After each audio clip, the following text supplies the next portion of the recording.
नमस्कार. सारस्वतांची मांदियाळी समूह आयोजित कोण बनेल महाराष्ट्राचा उत्कृष्ट सारस्वत स्पर्धा क्रमांक 2साठी मी सपना कन्नाके जोशी गडचिरोली माझी स्वरचित कविता सादर करीत आहे. कवितेचे शीर्षक आहे झाड. मातीच्या उभेने अंकुरले रोपटे, इवल्याशा रोपट्याचे झाले ते झाड.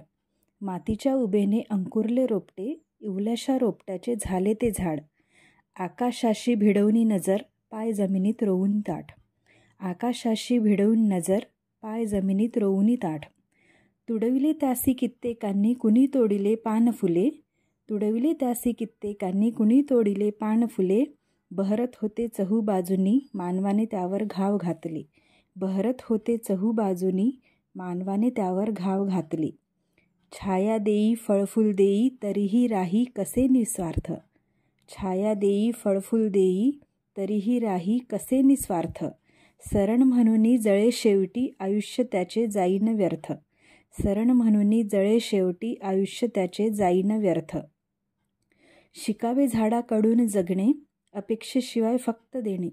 शिकावे झाडाकडून जगणे, अपेक्षेशिवाय फक्त देणे. नसते काहीच उरत शेवटी, आनंदाने पुन्हा बहरणे. नसते काहीच उरत शेवटी, आनंदाने पुन्हा बहरणे. आनंदाने पुन्हा बहरणे. थँक्यू.